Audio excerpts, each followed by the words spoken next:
बिहार के दरभंगा से एक बड़ी खबर।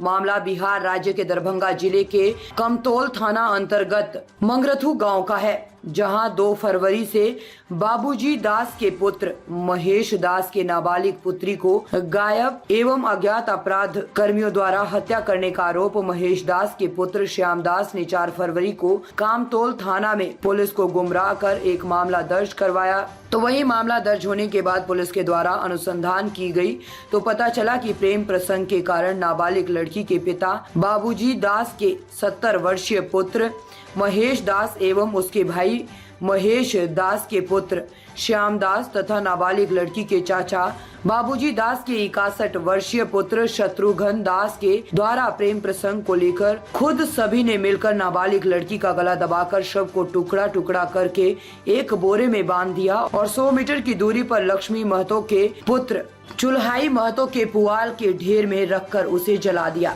जिसे उक्त 3 व्यक्तियों को सदर डीएसपी अमित कुमार के नेतृत्व पुलिस टीम के छापामारी कर गिरफ्तार कर लिया गया। प्रेस सम्मेलन को संबोधित करते हुए शुभम आर्य ने बताया कि गिरफ्तारी के साथ साथ छापामारी पुलिस टीम को जले हुए स्थान से चांदी का चैन पायल और गिरफ्तार व्यक्ति के घर से प्रयुक्त कुल्हाड़ी, लोहे का सरिया, भाई का खून से सना हुआ कपड़ा, खून से सना हुआ मिट्टी के साथ साथ मोबाइल बरामद किया गया।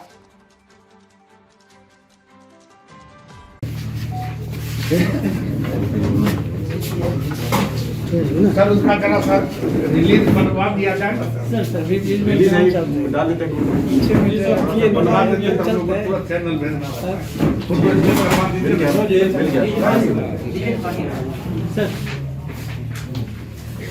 अच्छा सर, एक मामला और है बहादुरपुर थाना का, काम संख्या 300। दरभंगा जिला के सदर अनुमंडल की घटना है।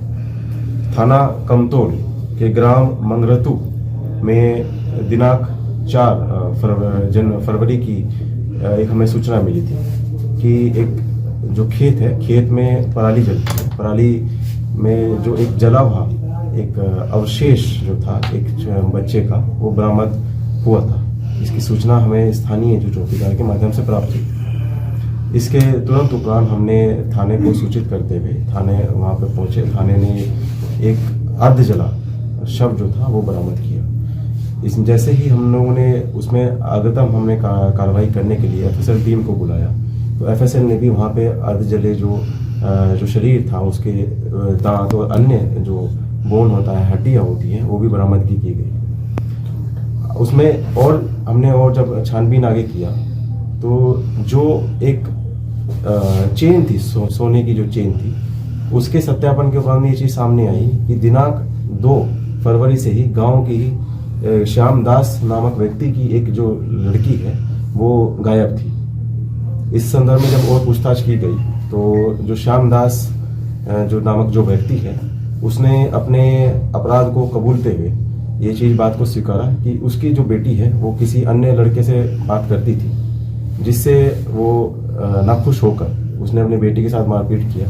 बेटी ने जब नहीं इस बात को माना तो उसने कुल्हाड़ी से उस बेटी के सर पर प्रहार किया और उसके हाथ और पैर भी काट दिए। ऐसे सभी हाथ और पैर के जो टुकड़े थे उन्होंने बोरे में बंद करके ये अपने ही गांव के लगभग 200 मीटर दूर में जो एक खाली खेत था, वहाँ पे जो पुआल पड़ा हुआ था, वहाँ पर पुआल में ले जाकर रात में छुपा दिया। अगले दिन दिनांक 3 तारीख को इसने जैसे ही मौका देखा उसमें पुआल में आग लगा दी। इसमें और इसके जो साथ में 2 अन्य अभियुक्त हैं, जिसमें कि इसका एक पिता जो है महेश दास एवं इसका एक रिश्तेदार है शत्रुघ्न दास जो इसका भाई लगता है, इन लोगों ने इसमें इसका सहयोग किया। जब बॉडी ऑलमोस्ट जल गई थी, इसकी जैसे ही भनक लगी, जो पुआल के जहाँ जिसका पुआल रखा हुआ था उसका नाम था चुल्हाई महतो, उस व्यक्ति ने भी चीज़ को देखा। उसने देखा कि पुआल जल गया है, तब इन्होंने इस तरह से चीज़ों को प्रदर्शित करने की कोशिश की कि हो सकता है ये एक्सीडेंटल क्रम में एक पुआल पूरा आग लग गई।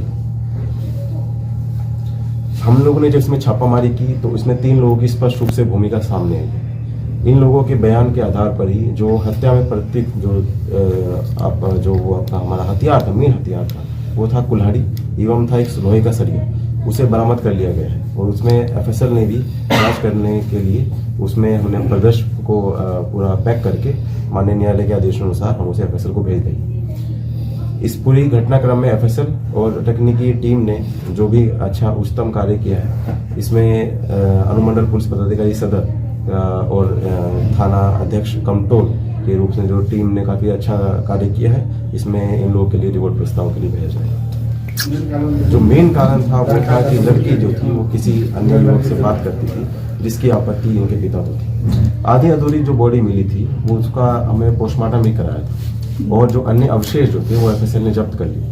लड़के की पुष्टि हो गई है, लेकिन लड़के की इसमें कोई भूमिका अभी तक स्पष्ट नहीं हुई है और अन्यथा आगे जो कार्रवाई करते वक्त कुछ स्पष्ट होता है तो उसमें हम लोग जांच उपरांत उसमें आगे कार्रवाई करेंगे। लड़की नाबालिग थी, इसकी आयु लगभग 15 वर्ष थी। आपराधिक इतिहास इनका खंगाला जा रहा है, अभी तक कोई सामने नहीं आया।